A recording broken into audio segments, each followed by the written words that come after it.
예배 오신 여러분들을 환영하면서 저희 사도신경 하면서 예배로 나아가겠습니다.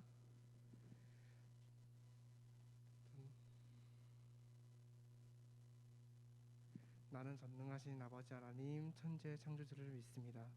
나는 그의 유일하신 아들 우리 주 예수 그리스도를 믿습니다.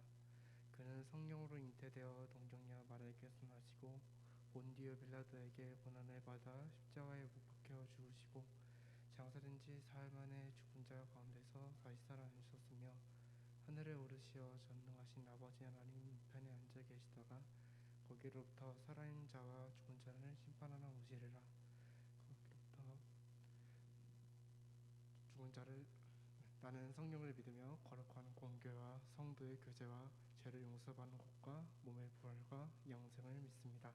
아멘.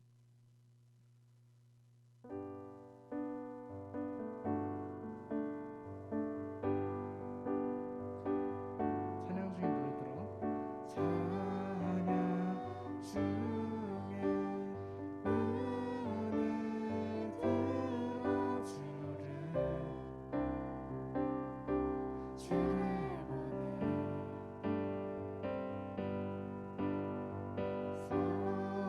소망 중에 마음 다해 주만 나 바라네. 주님을 볼 때 나에게 힘주시네. 주님 안에 모든 두려움 사라져 호산나 호산나 구원의 주 하나님 찬양받으신 주님 호산나 호산나 내 안에 임하셔서 주님의 뜻 이루소서. 찬양 중에 찬양 중에 눈을 들어 주를 보내 소망 중에 마음 다해 주만 나 바라네. 주님을 볼 때 나에게 힘주시네. 주님을 볼 때 나에게 힘주시네. 주님을 볼 때 나에게 힘주시네. 주님 안에 모든 두려움 사라져 주님 안에 모든 두려움 사라져 호산나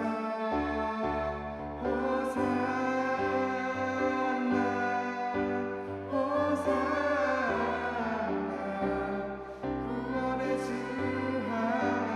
하나님 찬양받으실 주님 호산나 호산나 내 안에 임하셔서 주님의 뜻 이루소서. 호산나 호산나 호산나 구원의 주 하나님 찬양받으실 주님 호산나 호산나 내 안에 임하소서 주님의 뜻 이루소서.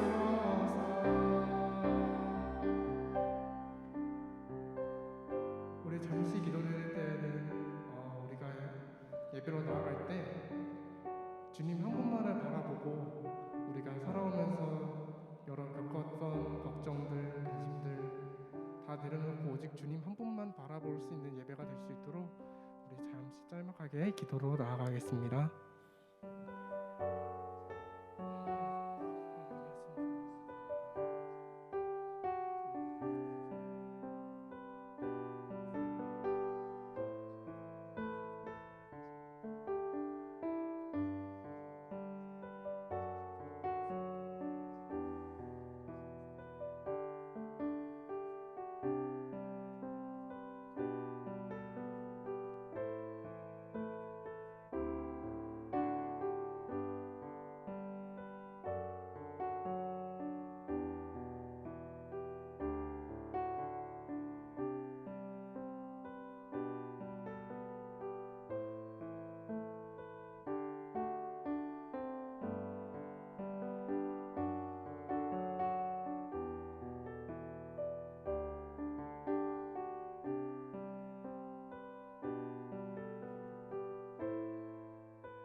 네, 기도하겠습니다. 하나님, 많은 이들이 어렵고 불편하고 아픈 가운데 부디 세계적인 이 질병으로부터 하루빨리 벗어날 수 있도록 조치하여 주옵소서. 또한 경제적인 어려움이나 제약으로 마치 광야에 서 있는 자들을 주님의 손으로 구원하여 주옵소서. 끝이 안 보이는 어두운 터널 속을 걸어도 그 마지막에는 한 줄기 빛을 비추시어 우리를 인도하여 주옵소서. 각자의 삶을 아끼고 서로의 안녕을 바라며 나를 비롯한 이웃을 사랑하며 더불어 사는 세상을 기대합니다. 착한 사람들이 바보가 되는 세상이지만 바라컨대 그것이 틀린 게 아님을 많은 이들이 깨닫게 하여 주시옵소서. 각자의 자리에서 예배하는 가운데 교회를 잊지 않게 하시고 지치지 않게 힘을 주옵소서. 예수님의 이름으로 기도드렸습니다. 아멘.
네, 여러분 반갑습니다.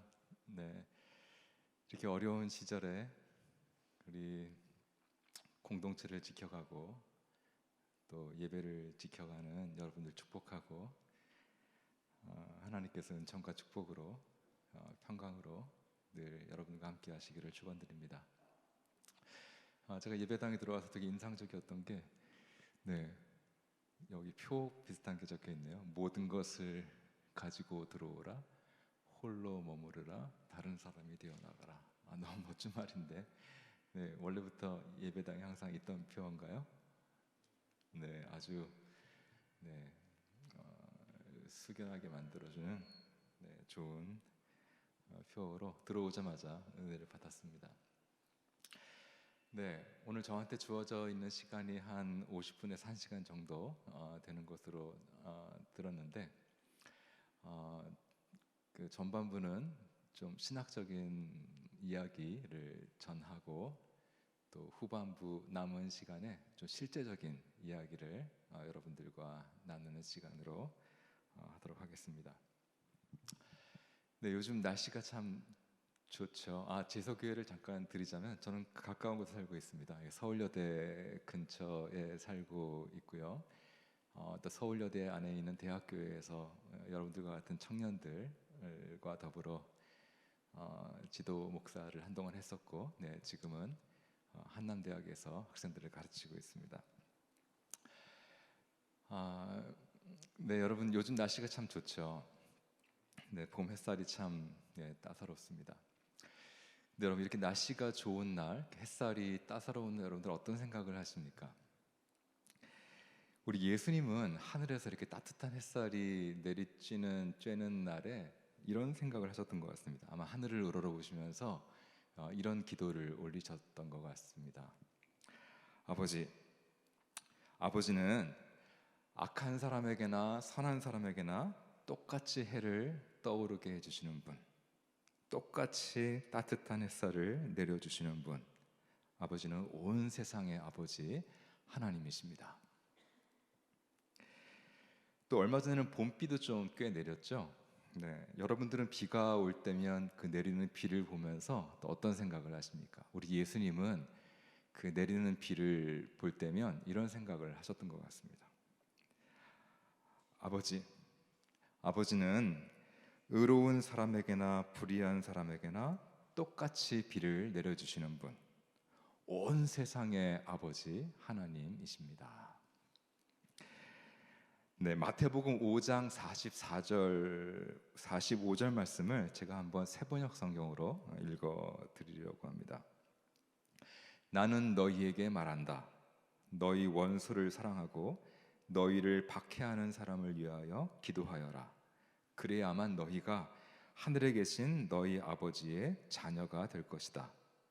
아버지께서는 악한 사람에게나 선한 사람에게나 똑같이 해를 떠오르게 하시고 의로운 사람에게나 불의한 사람에게나 똑같이 비를 내려 주신다. 네, 우리 예수님은 햇살이 눈부신 날이면 그 눈부신 햇살을 보면서 또 비가 내리는 날이면 그 내리는 비를 보시면서 거기서 말씀을 알아들으셨던 그런 분이셨습니다. 여러분, 이것이 바로 창조 신앙입니다. 오늘 우리가 함께 읽어볼 본문 말씀은 이렇게 말씀하고 있습니다. 이것도 새번역 성경으로 제가 읽어드리겠습니다. 태초에 말씀이 계셨다. 그 말씀은 하나님과 함께 계셨다. 그 말씀은 하나님이셨다. 그는 태초에 하나님과 함께 계셨다. 모든 것이 그로 말미암아 창조되었으니 그가 없이 창조된 것은 하나도 없다. 네, 태초에 가장 처음에 말씀이 있었고 모든 것이 다 말씀을 통해 창조되었다. 이제 그런 말씀이죠. 근데 여러분의 성경절 한번 유심히 보시면 여기에 이 말씀이라는 단어가 고득체 처리되어 있거나 아니면 따옴표 처리가 되어 있는 것을 보실 수 있습니다. 왜 그렇게 되어 있을까요? 그건 헬라어 원문을 보면 이 말씀이라고 번역된 그 헬라어는 사실 많이 특별한 단어이기 때문에 그렇습니다. 태초에 말씀이 있었다라고 할 때 그 말씀이라는 단어는 헬라어 언어로는 로고스라고 합니다. 한번 따라해 보실까요? 로고스. 네, 로고스. 근데 이 로고스라고 하는 말은 물론 말, 또 말씀 이런 뜻도 있지만 이 로고스는 뜻 혹은 의미 이런 뜻이 있고 또 원리, 또 이성 그런 뜻도 있고 또 지성, 이치 이런 뜻이 있습니다. 사실 이 로고스라는 단어는 이 요한복음이 적힐 당시에 그 당시에 헬라 철학계에서 아주 중요한 그런 단어였습니다. 그렇죠? 이 우주의 원리나 이치를 탐구하고 또 이 우주 안에서의 우리 인생의 의미나 뜻을 찾고 또 그렇게 탐구하고 찾되 이성적으로, 지성적으로 탐구하는 것이 바로 철학이지 않겠습니까? 그런 의미에서 이 요한복음의 이 처음 구절은 대단히 철학적입니다. 태초에 로고스가 있었다. 그리고 모든 것은 그 로고스에 따라서 창조되었다. 다시 말해보면 태초에 뜻이 있었다. 그리고 모든 것은 그 뜻에 따라 창조되었다. 태초에 원리가 있었다. 그리고 모든 것은 그 원리에 따라 창조되었다. 태초에 이성이 있었다. 그리고 모든 것은 그 이성에 따라 창조되었다.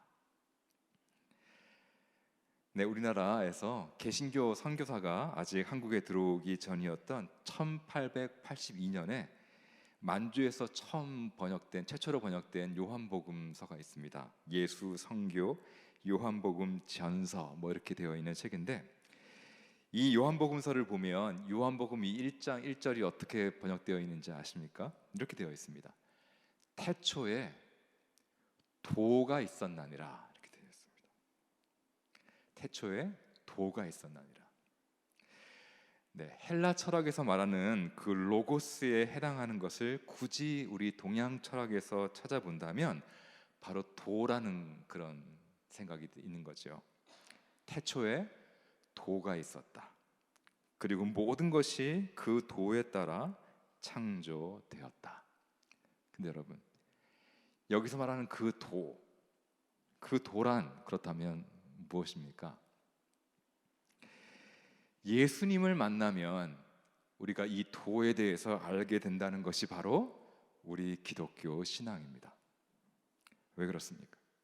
우리 예수님은 바로 그 도, 그 태초의 도, 그 영원한 도 로고스, 그 영원한 말씀이 육신이 되어서 우리에게 오신 분이 우리 예수님이기 때문에 그렇습니다. 요한복음 1장 14절 말씀은 우리 기독교의 핵심, 우리 기독교의 그야말로 가장 중심입니다. 말씀이 육신이 되어, 즉 로고스가 육신이 되어 우리 가운데 거하심에 우리가 그의 영광을 보니 아버지의 독생자의 영광이요 은혜와 진리가 충만하더라. 말씀이 로고스가 육신이 되었다 하는 것을 가리키는 말이 바로 성육신이라고 합니다.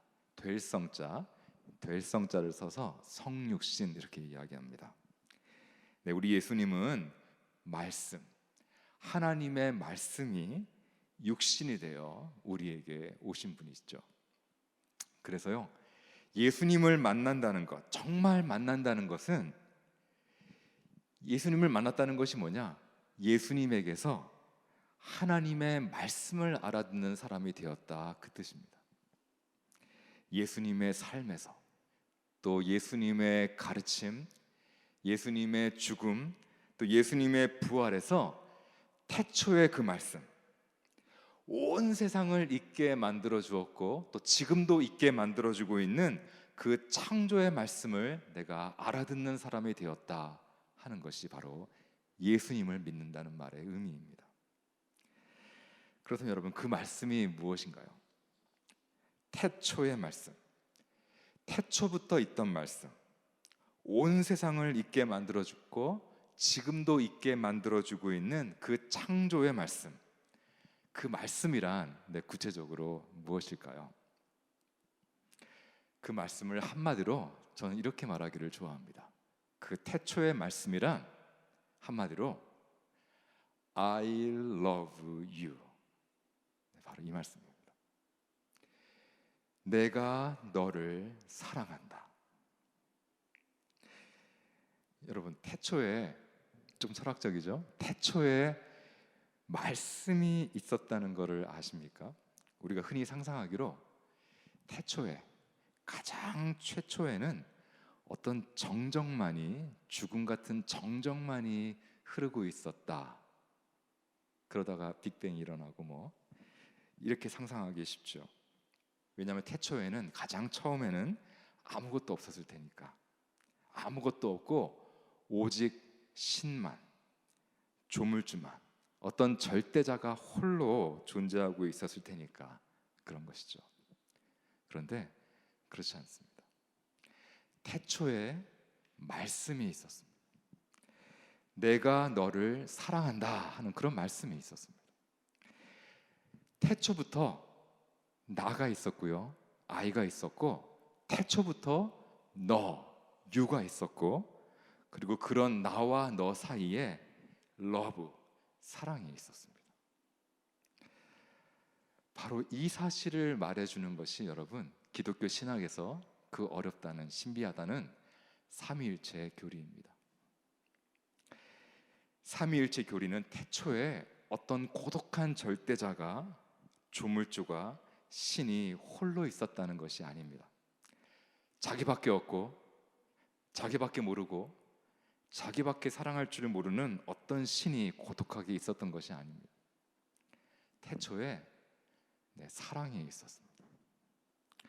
성부 하나님이 자신의 전부를 다 내어주시며 성자 하나님을 사랑하고 계셨고, 성자 하나님께서 그 성부의 사랑에 응답하여 자신의 모든 것을 다 돌려 바쳐 성부 하나님을 사랑하고 계셨고, 그 두 분 사이의 사랑이 곧 하나님이셨습니다.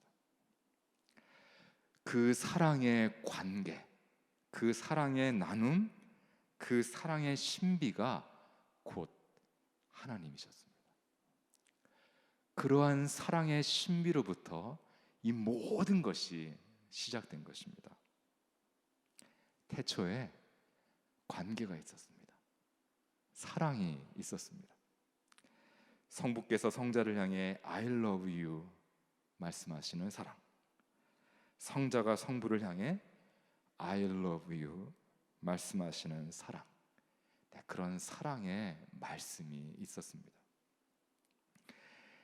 태초에 사랑이 있었고, 사랑의 관계가 있었고, 이러한 사랑의 관계 안으로 너도 들어오라고, 이 관계, 이 사랑 안으로 너도 들어오라고 하나님께서 저와 여러분을 창조하신 것입니다.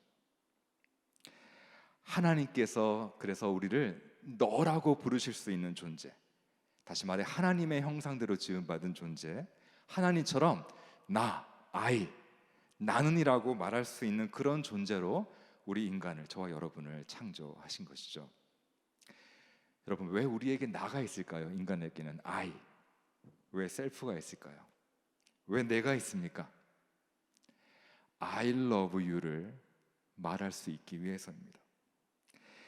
나는 너를, 당신을 사랑한다, 내가 너를 사랑한다, 이렇게 말하고 행동할 수 있게 하기 위함입니다. 예수 그리스도를 만나면 바로 이 말씀을 우리가 알아듣게 됩니다. 전에는 나밖에 몰랐습니다. 나밖에 모르니까 내가 왜 있는지, 내가 왜 사는 건지 우리가 몰랐습니다. 근데 예수님을 만나게 되면 우리가 알게 되죠. 너를 알게 되고 당신을 알게 되어서, 그래서 비로소 나를 알게 됩니다. 너 어디에 있느냐? 아담아, 사람아, 네가 지금 어디에 있느냐? 이렇게 물으시는 어떤 분을 우리가 만나게 되죠. 그리고 요한의 아들 시몬아, 너가 나를 사랑하느냐? 종태야, 네가 나를 사랑하느냐? 이렇게 물으시는 분 앞에 우리가 각자 서게 됩니다. 나를 부르시는 분, 내 이름을 부르시는 분, 또 나를 죽기까지 사랑하시는 분 앞에 내가 서게 되는 것이죠. 나를 위해 죽으시기까지 한 너 앞에 우리가 서게 되는 것입니다. 여러분, 나를 위해 죽은 당신, you, 너 앞에 여러분 서보신 적이 있으십니까? 나를 위해 죽었던 분 앞에 서보신 적이 있으신가요? 네, 그렇다면 그때 여러분 아실 것입니다. 그분 앞에 설 때, 그분이 내 이름을 부르실 때 그 부르시는 음성을 들을 때 그때 비로소 나는 진정으로 내가 되는 것입니다. 하나님이 사람을 부르실 때 그 음성을 들을 때 그때 비로소 사람은 진짜 사람이 되고, 하나님이 내 이름을 부르실 때 그 음성을 내가 들을 때 그때 비로소 나는 내가 되는 것입니다. 이것을 위해서, 바로 이것을 위해서 이 세상이 있는 것이고요, 그리고 저와 여러분이 이렇게 존재하는 것입니다. 세상이 왜 있고 또 여러분이 내가 왜 있습니까? 말씀 때문입니다. 그리고 말씀을 위해서입니다. I love you, 이 말씀. 하나님께서 이 세상을 사랑의 상대로 삼고자 하셨기 때문에 이 세상이 있는 것이고, 또 저와 여러분을 사랑의 상대로 초대하셨기에 내가 있는 것입니다. 하나님은 내 사랑이십니다. 하나님은 내 사랑 안으로, 이 사랑 안으로 들어오라고 우리를 부르십니다. 사랑이 이 우주의 로고스요, 사랑이 바로 인생의 로고스요, 도요, 이 우주의 도라는 사실을 깨닫고 인생의 뜻이라는 것을 깨닫고 그 뜻대로 살아가는 것, 그것이 바로 창조 신앙이고 또 말씀 생활입니다. 그래서 창조 신앙의 눈으로, 말씀으로 하나님께서 이 세상을 창조하셨다는 그런 신앙의 눈으로 세상을 보면요, 이 세상이 다 말씀 천지입니다. 그래서 믿음의 사람은요, 내리는 비를 보면서도 거기서 또 하나님의 말씀을 알아듣고, 또 쏟아지는 찬란한 햇살을 보면서도 거기서도 하나님의 말씀을 알아듣습니다. 만물이, 만사가 다 나한테 말을 걸어옵니다. 꽃이 말을 건네오고요, 밤하늘이 나한테 말을 건네오고, 이웃의 얼굴이 내게 말을 건네오고, 또 역사가 내게 말을 건네옵니다. 그래서 인생이 의미 있어지고 재미있어지는 것이죠. 아무 말을 듣지 못하기에 우리는 인생이 허무하고 재미가 없는 것입니다. 여러분, 이런 말들을 듣고 계십니까? 하나님은 여러 가지 방식으로 말씀하십니다. 자연을 통해서도 말씀하시고요, 또 역사를 통해 말씀하시고, 또 우리 안에 양심을 통해 말씀하시고, 또 설교를 통해서도 말씀하시고, 일상의 사건들을 통해서도 말씀하시고, 또 우리 이웃의 친구의 미소를 통해서도 말씀하십니다. 하지만 우리 하나님께서 우리에게 가장 또렷하게, 가장 명료하게 말씀하시는 통로는 바로 성서입니다. 성서를 읽을 때, 성경의 말씀을 내가 들을 때 우리는 하나님의 말씀을 듣게 됩니다. 하나님의 말씀이 육신이 되어 우리에게 오신 분이 예수 그리스도이시라면, 하나님의 말씀이 말하자면 책이 되어서 우리에게 오신 것이, 우리에게 선물로 주어진 것이 바로 성경이다 하겠습니다. 여러분, 성경을 사랑하십니까? 네. 성경을 사랑하신다면 여러분은 하나님을 사랑하는 것이 분명합니다. 제가 오늘 한 가지 여러분들에게 소망하기로 마음속에 새겨드리고 싶은 것이 단 하나 있습니다. 그것은 바로 이것인데요, 하나님을 사랑한다는 것은, 하나님을 사랑한다는 것은 하나님의 말씀을 사랑한다는 것입니다. 다시 한번 해볼까요? 하나님을 사랑한다는 것은 하나님의 말씀을 사랑한다는 것입니다. 하나님의 말씀을 사랑하는 것이 하나님을 사랑하는 것이고, 하나님을 사랑한다는 것은 하나님의 말씀을 사랑한다는 것입니다. 글쎄요, 나는 하나님을 사랑하는 것 같긴 한데 말씀을 사랑하는지는 잘 모르겠는데요, 이렇게 생각하는 분이 계실지 모르겠습니다. 여러분, 한번 생각해 보십시오. 만일 우리가 말씀을 사랑하고 있지 않다면 어쩌면 지금 우리는 진짜 하나님, 참 하나님을 믿고 있는 것이 아니라 우리 자신이 스스로 만들어낸 어떤 우상을 믿고 있는 것일 수 있습니다. 말씀을 사랑하고 있지 않다면 지금 우리가 사랑하고 있다고 믿는 그 하나님은 진짜 하나님, 진짜 하나님이 아니라 내가 만들어낸 어떤 우상일 수 있습니다. 진짜 하나님, 참 하나님은 언제나 말씀하시는 하나님이십니다. 지금 이 순간도, 저와 여러분에게 바로 지금 이 순간도 우리에게 말씀하고 계시는 하나님이십니다.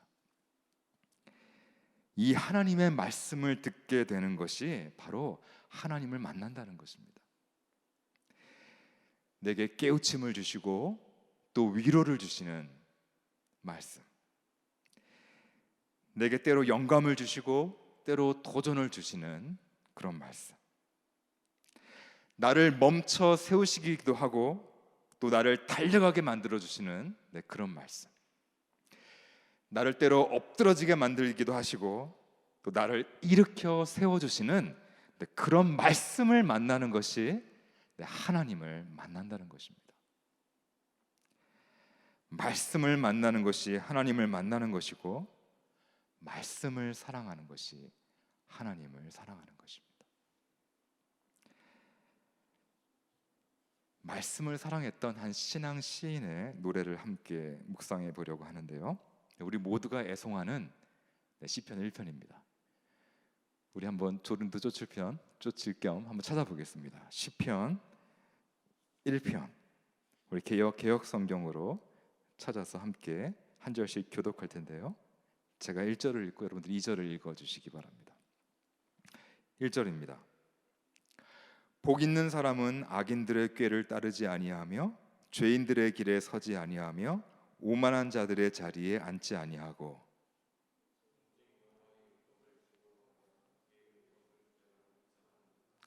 그는 시냇가에 심은 나무가 철을 따라 열매를 맺으며 그 잎사귀가 마르지 아니함 같으니 그가 하는 모든 일이 다 형통하리로다.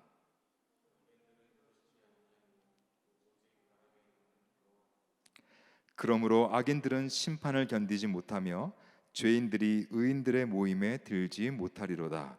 무릇 의인들의 길은 여호와께서 인정하시나 악인들의 길은 망하리로다. 아멘. 시편 1편은 많은 분들이, 또 여러분들도 아마 애송하는 시편이라 생각이 됩니다. 우리가 사랑하는 이 시편을 오늘 한번 꼼꼼히 읽어가면서 하나님의 말씀을 듣고자 하는데요, 이 시편 1편은 사실 이 시편 전체의 서론이라고도 할 수 있습니다. 이 시편 1편을 잘 이해하면 시편 전체를 다 이해할 수 있고, 또 시편 다른 말씀들에 대한 이해가 깊어질수록 또 이 시편 1편을 우리가 더 잘 이해하게 됩니다. 사실 이 시편 1편은 성경 전체의 서론이라고도 할 수 있는데, 왜냐하면 이 시편은 특별히 우리가 왜 말씀을 사랑해야 되는지 그 이유를 노래하는 시이기 때문에 그렇습니다. 시편 1편은 이렇게 시작하죠. 복 있는 사람은. 근데 사실 이 구절을 원문으로 보면 사실 감탄문입니다. 감탄문. 그러니까 원문의 느낌을 보다 잘 살려서 직역을 하면 이렇습니다. 복되어라, 이런 뜻입니다. 복되어라, 느낌표. 복되어라, 얼마나 복된지, 이런 뜻입니다. 얼마나 복된지. 악인들의 꾀를 따르지 아니하며 죄인들의 길에 서지 아니하며 오만한 자들의 자리에 앉지 아니하는 사람, 복되어라, 그런 사람 얼마나 복된지, 이런 뜻입니다. 근데 여러분 어떻습니까? 이 1절을 한번 찬찬히 들여다보면 과연 그런 사람이 복된 사람 맞는지 하는 생각이 사실 듭니다. 왜 그런가요? 보면 일단 이 사람은 혼자입니다. 혼자.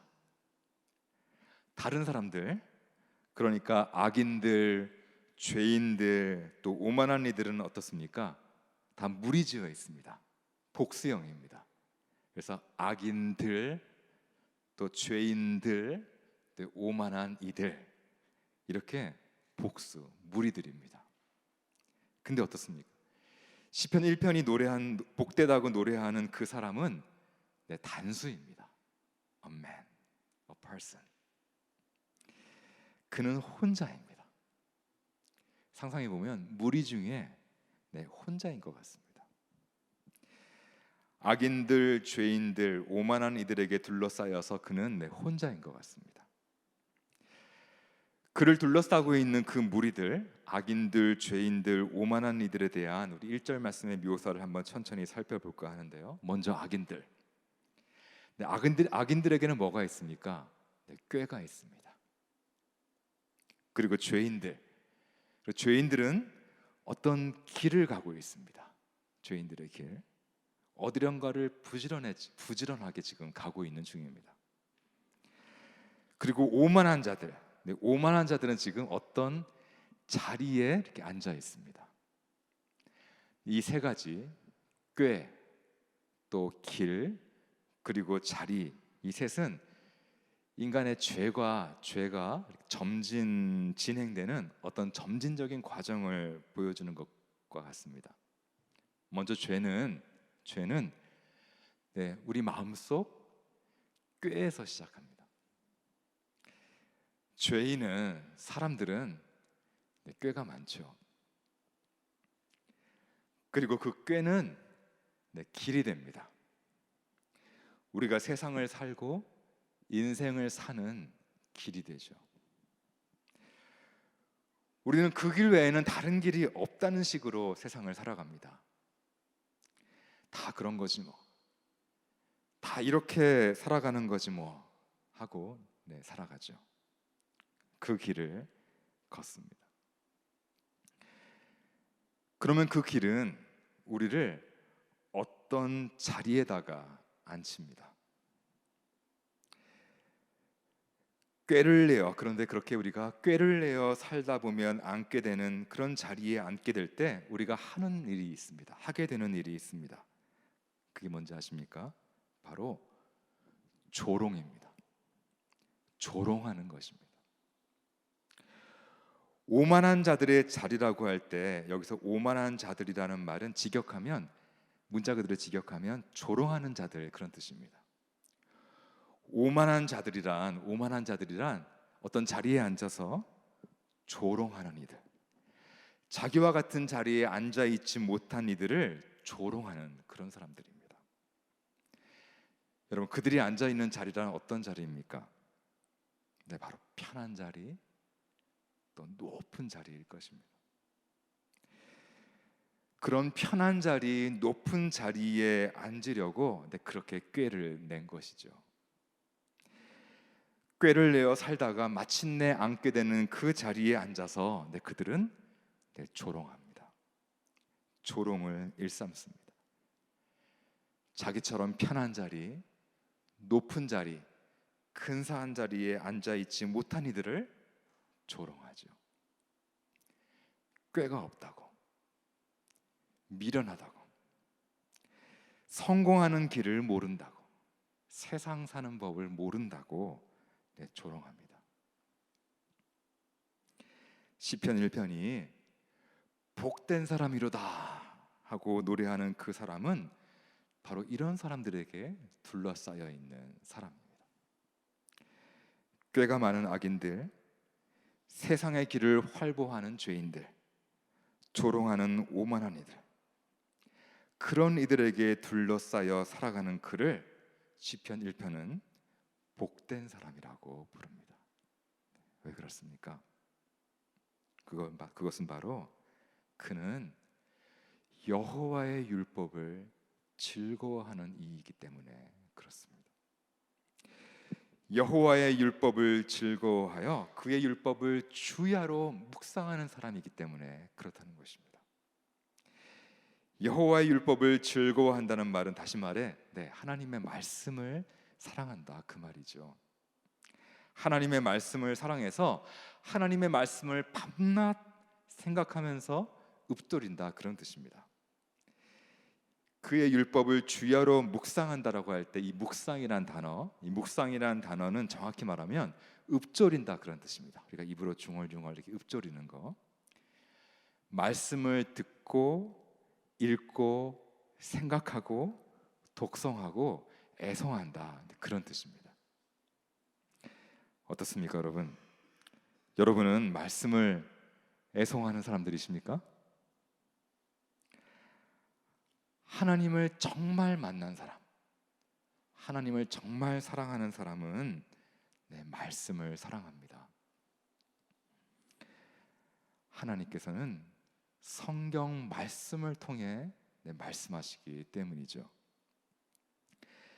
성경 말씀을 읽을 때, 또 성경 말씀을 들을 때 하나님께서 우리에게 말씀하시기 때문입니다. 하나님이 내게 하시는 말씀을 우리가 듣게 되기 때문입니다. 여러분, 하나님의 말씀을 듣고 계십니까? 하나님의 말씀, 하나님이 내게 하시는 말씀, 세상이 내게 하는 말이 아니라, 그리고 내가 나에게 해주는 말이 아니라 하나님께서 내게 해주시는 그런 말씀을 듣고 살아가고 계십니까? 여러분, 하나님을 알지 못하는 사람은 그저 세상이 내게 하는 말을 듣고 살아갑니다. 하나님을 알지 못하는 사람은 그저 내가 내 자신에게 하는 말을 들으며 살 뿐입니다. 근데 여러분, 내가 나에게 하는 말이 아니라 하나님이 내게 하시는 말씀을 들어본 적이 있으십니까? 내가 나에게 하는 말이 아니라 하나님이 내게 하시는 말씀, 내 생각에서 나오는 그런 말이 아니라 내 생각을 깨트려 주시는 그런 말씀, 내 생각을 산산조각 내주시는 그런 말씀, 내 속에서 빙빙 도는 그런 말이 아니라 나를 나 자신으로부터 끄집어내주는 그런 말씀, 나를 나로부터 구원해 주시는 그런 말씀, 청천벽력과도 같은 그런 말씀, 나를 죽이는 말씀, 나를 죽였다가 다시 살려내는 그런 말씀, 나를 참으로 살게 해주시는 그런 말씀, 나를 잠에서 깨어나게 해주는 그런 말씀, 나로 하여금 잠에서 깨어나 진짜 꿈을 꾸게 해주는 그런 말씀, 다시 말해 창조의 말씀, 혼돈하고 공허한 이 세계에, 나의 삶에, 내 심령에, 내 마음속에 질서와 아름다움, 빛과 생명을 창조해 내시는 그런 말씀. 여러분, 그런 말씀을 들어본 적이 있으십니까? 그렇다면 여러분은 말씀을 사랑하는 사람들이실 것입니다. 내가 정말 사랑하는 말씀, 성경 구절들이 여러분 있을 것입니다. 내가 내 마음에 늘 새겨놓고 또 내 노트에다가도 꼭꼭 눌러 적어보고 또 카톡 프로필에도 걸어놓고 심지어 꿈속에서 읊조릴 때도 있는 그런 말씀들이 여러분에게 있을 것입니다. 그런 말씀들이 있을 때 비로소 우리 삶에는 열매가 맺히기 시작합니다. 근데 여러분, 열매, 시편 1편이 말하는 열매란 무엇입니까? 여기서 말하는 열매란 그저 이 세상에서 우리가 거두는 어떤 성공을 뜻하는 것이 아니죠. 시편 1편에 이 믿음의 시인이 노래하는 열매란 무엇보다 우리 존재의 풍성함을 말하는 것입니다. 내 존재가 커지는 것입니다. 넉넉해지는 것, 내가 성장하는 것입니다. 자기밖에 모르는 사람, 자기밖에 모르는 아이가 아니라 그랬던 내가 이제 아이 같은 사람들도 품어줄 줄 아는 그런 큰 사람이 되는 것입니다. 어떻습니까? 열매란, 나무의 열매란 그 나무를 위한 것이 아니라 그 열매를 먹고 힘과 양식을 얻을 타 존재들을 위한 것이죠. 열매는 그 나무 자신이 아니라 타자들을 위한 것이고, 그렇게 그 나무의 영광입니다. 이런 영광스러운 나무, 타인들을, 이웃들을 위한 나무를, 열매를 주렁주렁 맺는 나무를 일컬어 오늘 시의 3절은 시냇가에 심은 나무다, 이렇게 묘사하고 있죠. 시냇가에 심은 나무.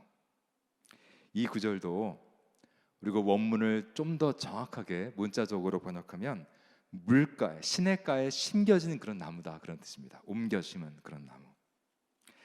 물가에 나무가 심긴 나무는 설령 비가 내리지 않은 때에도, 또 장렬하는 태양빛, 태양 아래에서도 탐스러운 열매를 맺을 수 있겠죠.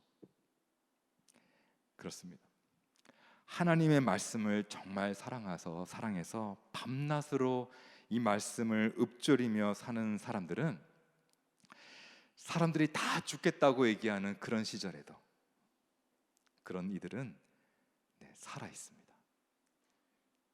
눈빛이 살아 있고요, 심장이 뛰고 있습니다. 생동합니다. 어려운 시절을 살아가고, 또 악인들, 꾀를 부리는 악인들, 세상의 길을 가는 죄인들, 조롱을 일삼는 오만한 이들에게 둘러싸여 살아가고 있지만, 그런 이들은 위축되지 않습니다. 창백해지지 않습니다. 창백하지 않고 청정합니다. 위축되지 않고 오히려 결실합니다. 그는 나무 같은 존재, 뿌리를 깊은 곳에 내리고 그 뿌리로 생명수를 빨아올리는 그런 나무 같은 존재입니다. 여러분, 저와 여러분은 어떻습니까? 그런 나무 같은 존재입니까? 그런 나무처럼 뿌리가 있는 존재, 남들 눈에 보이지 않는 뿌리, 그런 말씀 생활이 있는 그런 나무들입니까? 만약 그렇지 않다면 우리는 흔들릴 수밖에 없습니다. 아니, 심지어 날아가 버리게 됩니다. 하나님의 말씀을 사랑하는 이를 물가에 심은 나무에 비유했던 오늘 시편은 하나님의 말씀과 상관없이 살아가는 이들을 바람에 날리는 겨에다가 비유합니다. 겨가 바람에 이렇게 흩날리는 것은 추수 때의, 마지막 추수 때의 광경이죠. 타작한 곡물을 이렇게 바가지에 담아서 천천히 떨어뜨리면 알곡은 아래로 떨어지고 겨나 쭉정이는 바람에 날려가 버리게 됩니다. 왜 그렇습니까? 무게가 없기 때문에 그런 것이죠. 존재의 무게가 없기 때문입니다. 삶의 뿌리가 없기 때문입니다. 말씀을 읊조리며 살아가는 인생에는 뿌리가 있습니다. 나를 사랑하시는 하나님의 말씀, 그 말씀을 주야로 묵상하는 말씀 생활이 바로 참된 삶의 뿌리입니다. 열매 맺는 삶의 뿌리. 말씀은 반드시 열매를 맺습니다. 우리 하나님께서는 저와 여러분을 뿌리가 있고 그래서 열매가 있는 그런 삶으로 저 여러분을 부르고 계십니다. 우리 모두가 우리 각자를 부르시는, 우리 각자를 향해 I love you라고 말씀하시는 우리 하나님의 음성을 들을 수 있게 되기를 기도합니다. 이제 남은 조금 더 남은 시간은 제가 여러분들한테 좀 실제적인 얘기를, 사실 잔소리일 수도 있는데 이런 이론적인 조금 설교 말고 조금 실제적인 얘기들을 해드리고 싶습니다. 우리 청년들에게. 여러분, 성경 말씀 생활을 해야겠다는 생각이 드십니까? 네, 든다면 감사하고요. 네, 우리 성경 말씀을 흔히 영혼의 양식이라고 하죠. 근데 말이 그렇지, 정말 우리가 밥 먹듯이 성경 말씀을 먹고 성경 말씀에서 영적인 자양분을 얻는 그런 사람들은 사실 생각처럼 그렇게 많지 않은 것 같습니다. 그래서 지금 잠시 제가 나눌 이 내용은, 만약에 제가 알고 있는 어떤 청년이 제 조카랄지 한번 성경을 한번 내가 진지하게 진짜 한번 읽어보고 싶은 마음이 드는데 어떻게 할까요? 조언을 구해 온다고 가정하고 제가 실질적인 몇 가지 어드바이스를 할까 합니다. 제가 생각하기에 가장 중요한 것은 신약 성경을 한번 통독해 보는 것입니다. 제가 우리 망호교회 청년분한테는 너무나 이게 당연한 얘기를 제가 하고 있을지도 모르겠습니다. 근데 제가 경험한 다른 교회 청년들의 경우를 보면 신약 성경도 처음부터 끝까지 한번 못 읽어본 청년들이 많이 있습니다. 망호교회는 안 그렇겠죠, 선생님? 네. 사실 기독교인이라면서 신약 성경을 처음부터 끝까지 한번 읽어보지 못했다라고 한다면 사실 좀 꼰대 같은 표현일지 모르겠지만 문제가 없다 말할 수 없습니다. 신약 성경 전체를 한번 내가 직접 읽어보는 것만큼 우리 신앙의 견고한 기초를 다지기에 중요한 것은 정말 없습니다. 구약 성경부터 시작하기를 결심했다 하더라도 사실은 구약하다가 포기하는 경우가 많으니까 신약 성경부터 1회 통독을 결심하는 것이 그래서 좋습니다. 여기서 한 가지 팁을 드리자면, 저는 청년들에게 스마트폰을 이용해 보라고 이야기합니다. 어플리케이션으로. 흔히들 스마트폰으로 많이 있잖아요. 이게 읽으면 성경을 대충 읽게 되죠, 아무래도. 근데 사실 그래서 추천드리는 것입니다. 대충 읽으라는 겁니다. 이런 제안을 드리는 건 뭐냐면, 신약 성경을 대충이라도 마태복음부터 요한계시록까지 한번 읽어보는 것이 그렇게 중요하기 때문에 그런 것입니다. 물론 성경은 정독해야 되는 책이죠, 당연합니다. 하지만 처음부터 정독의 부담을 갖고 읽어 나가다 보면 전체를 완독하지 못하고 포기할 때가 많기 때문에 그렇습니다. 그리고 또 한 가지는, 성경을 그렇게 읽어 나갈 때 처음에는 세번역 성경으로 한번 읽어보시기를 추천합니다. 제가 오늘 설교 중에 세번역 성경을 몇 개 읽어드렸죠. 우리가 예배 시간에 이용하는 것은 개역 개정판 성경인데, 아무래도 오래전에 번역했던 좋은 성경이지만 오래된 성경이라 이해하기 어려운 것이 사실입니다. 세번역 성경은 우리 대한성서공회에서 현대 한국말로 번역한 책이고, 우리 교회가 속한 우리 교단에서 적극 추천하는 그런 번역입니다. 스마트폰 성경을 읽을 때 아마 여러분들이 저 더 잘 아시리라 생각이 되는데, 제가 보기에는 U 버전인가요? U 버전이라고 하는, 미국에서 만들어진 것 같은데, U 버전이라고 하는 U 버전이라는 어플리케이션이 참 좋은 것 같습니다. 거기 보면 그런 게 많이 있지만 신약 성경을 60일 만에 통독하게 해주는 그런 프로그램이 있는데, 신약은 총 260챕터거든요. 260챕터이기 때문에 하루에 10장씩만 읽어 나가면 한 달 안에도 읽을 수 있습니다. 여러분들 이미 잘 하고 계시겠지만 혹시라도 우리 못 해봤던 청년들이 있으면 같이 이렇게 모여서 단톡방 같은 거 이용하면 좋은 것 같아요. 결심을 60일 혹은 30일 딱 정해서 오늘 하루치 분량을 읽은 다음에 거기다가 큐티 나눔까지 하면 부담이 돼서 못하는 걸 많이 봤습니다. 큐티 나눔을 하기보다는 오늘 읽었던 뭐 마태복음 3장이다. 그럼 거기서 나한테 마음에 드는 한 구절이 있을 거 아니에요, 그렇죠? 뭐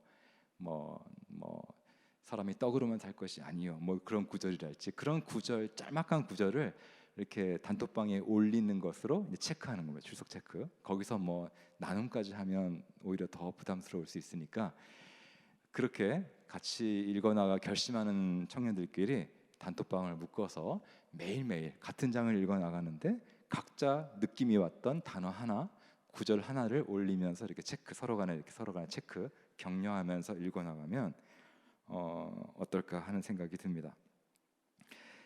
이렇게 신약 성경을 한번 통독했다면 이제 구약 성경 통독에 도전할 수 있겠죠.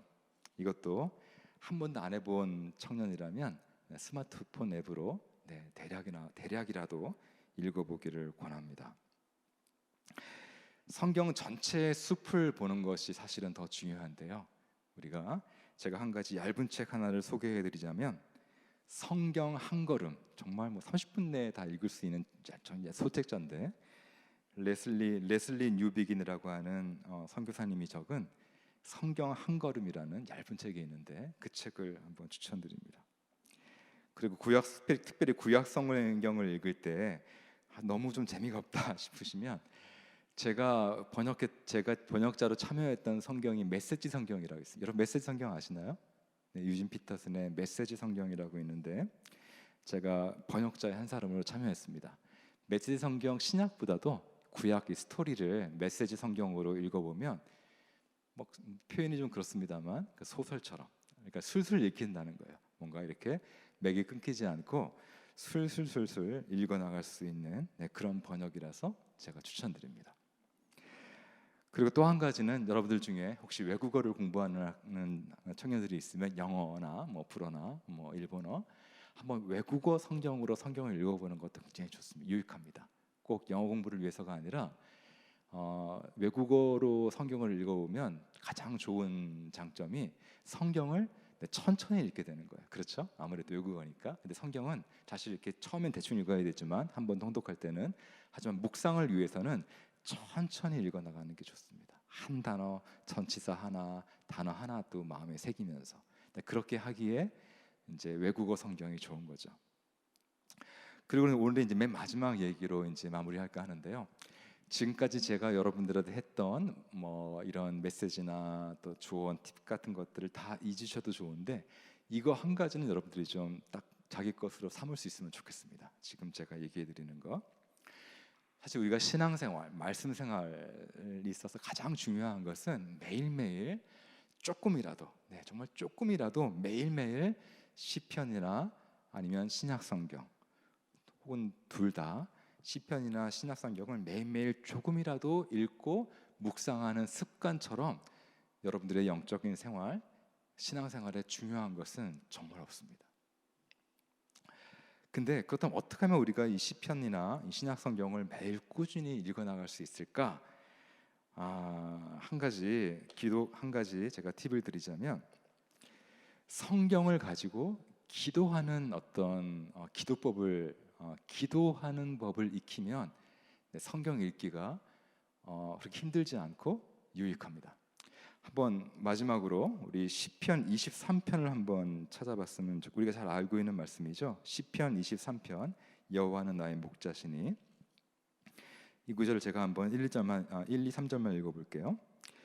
여호와는 나의 목자시니 내게 부족함이 없으리로다. 그가 나를 푸른 풀밭에 누이시며 쉴 만한 물가로 인도하시는도다. 내 영혼을 소생시키시고 자기 이름을 위하여 의의 길로 인도하시는도다. 우리가 잘 아는 이런 말씀 있잖아요.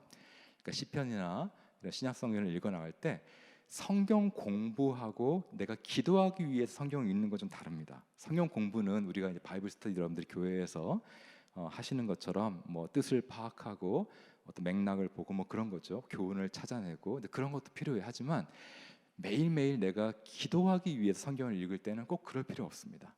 여러분들이 꼭 이런 매일 성경이나 생명의 삶을 보는 것도 좋지만 가령 이런 거예요. 이런 구절을 그냥 읽었을 때 그냥 나한테 왠지 모르게 왠지 모르게 나한테 시체말로 꽂히는 어떤 단어가 있을 수 있어요.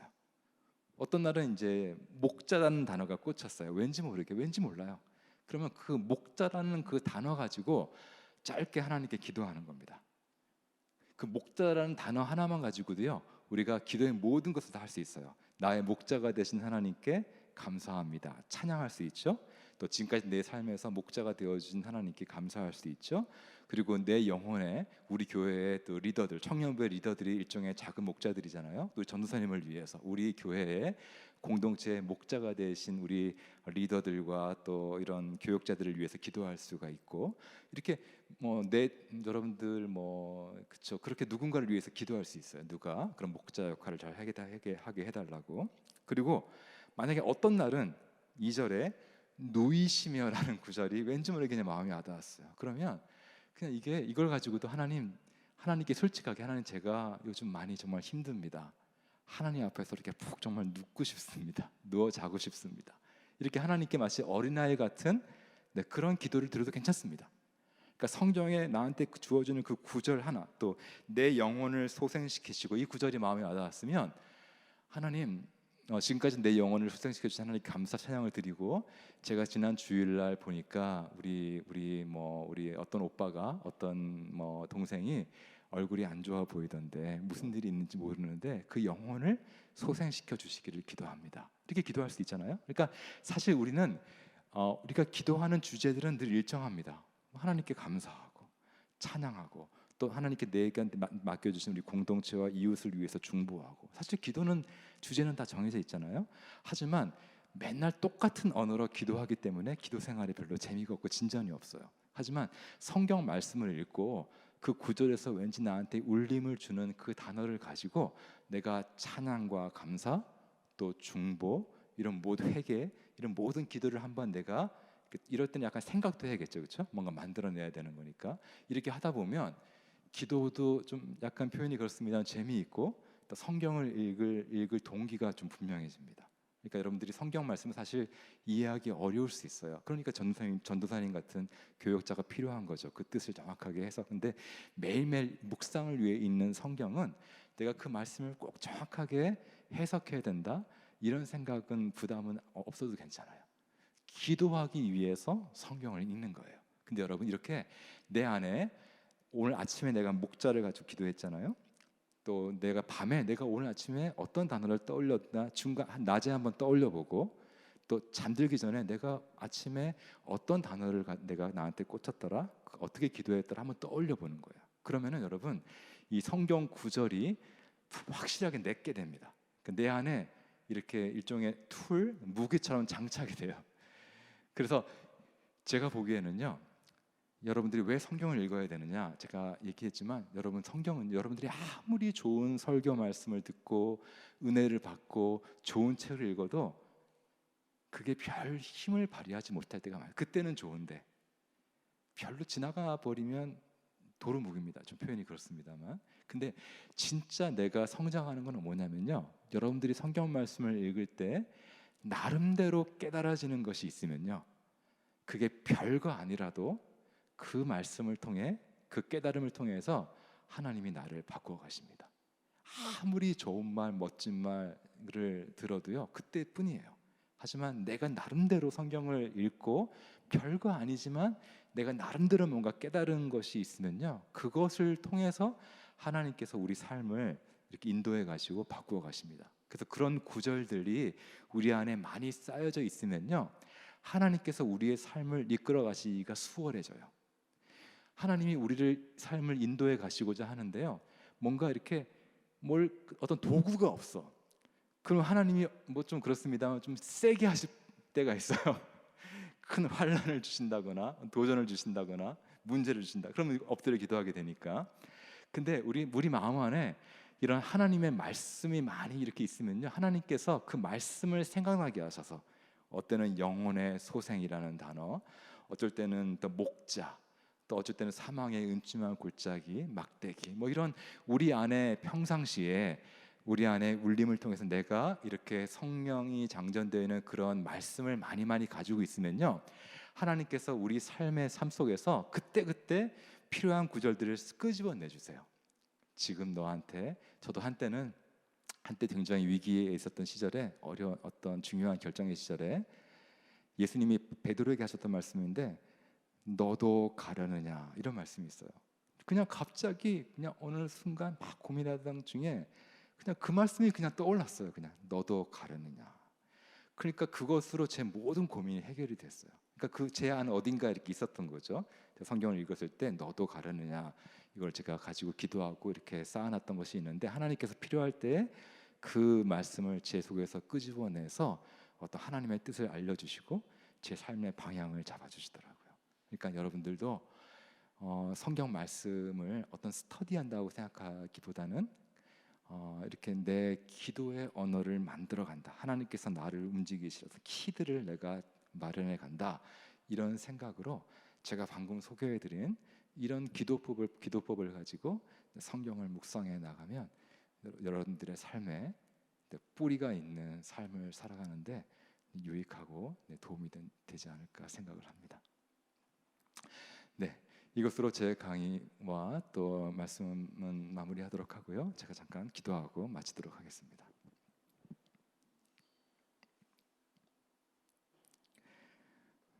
주님 감사합니다. 하나님은 늘 지금 이 순간도 우리 한 사람 한 사람에게 말씀하시는 하나님이신 것을 믿습니다. 이 말씀을 우리가 듣고 마음에 새기고 이 말씀을 영의 양식으로 먹으며 이 말씀 위에 우리의 인생을 건축할 수 있는 믿음의 사람들 되게 하여 주시옵소서.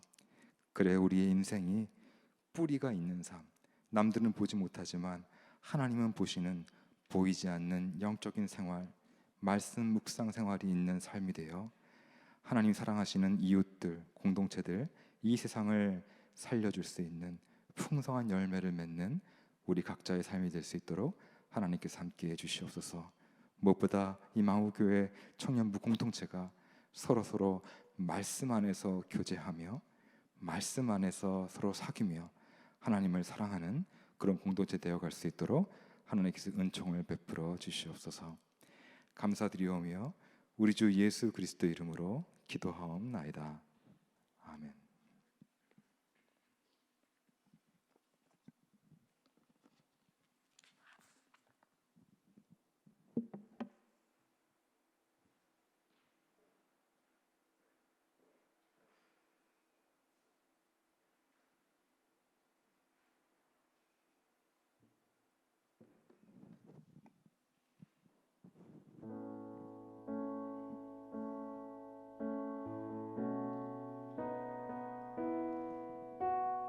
나의 생명을 드리니 주 영광 위하여 사용하옵소서. 내가 사는 날 동안에 주를 찬양하며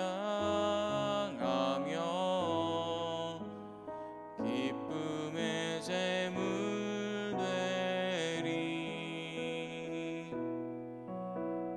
나를 받아주소서.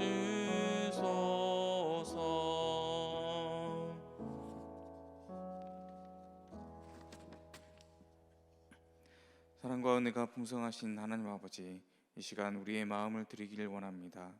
과부의 두 랩돈을 귀하게 여긴 예수님처럼 우리도 물질의 크고 적음을 떠나 주님께 정성껏 마음을 드리는 시간이 되게 하소서. 그 마음은 우리가 모든 것을 주님께 받았고 나의 소유가 아니라 주님께서 우리에게 허락하신 것들임을 인정하는 마음이 되게 하소서. 취업이 어렵고 코로나로 경제가 힘들지만 이 세상을 주관하시고 통치하시는 주님이 우리와 함께 하심을 믿고 평안 가운데 하루하루를 감사하게 살아가는 강령의 청년들 되게 하소서. 일상의 소중함을 더욱더 느끼는 이 시대에 주님의 말씀을 통해 창조적 삶을 살아가게 하소서. 예수님의 이름으로 기도합니다. 아멘.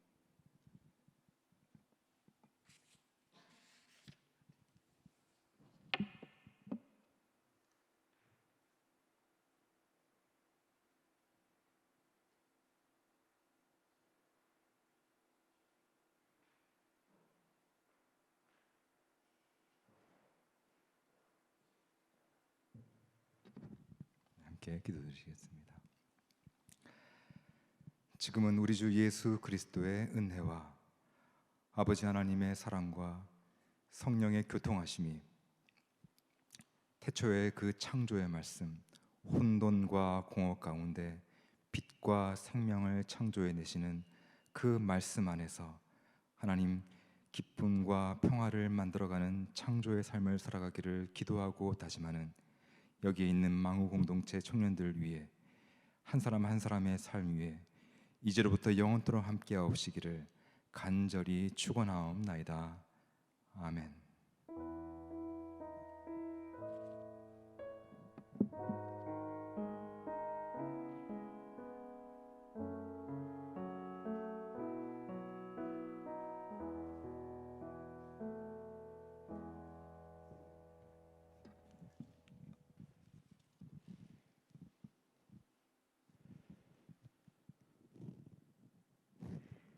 안녕하세요, 여러분.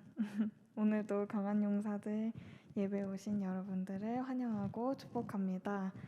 네, 2021년도 강한 용사들 주제는 새로운 출발, 새로운 공동체입니다. 오늘은 특별히 이종태 목사님께서 말씀 창조적인 삶을 위한 말씀 읽기라는 주제로 특강을 해주셨는데요. 먼저 이렇게 와주셔서 감사드리다는 말씀 드리고 싶고요. 또 온라인으로 함께 해주시는 여러분들도 목사님의 그런 말씀으로 또 어떻게 삶을 살아가야 될지에 대한 것들, 많은 것들 느끼셨기를 바랍니다. 마오교회 헌금 안내입니다. 현장에 참여해 주시는 분들은 헌금함을 통해서 헌금해 주시면 되고요. 또 온라인으로 함께 해주시는 분들은 저희 교회의 계좌로 확인해 주시면 되겠습니다. 또 저희 함께 매주 셀 모임으로 이제 묵상하고 있는 매일 성경 큐티책 5월, 6월 달 분을 공동 구매할 예정인데요.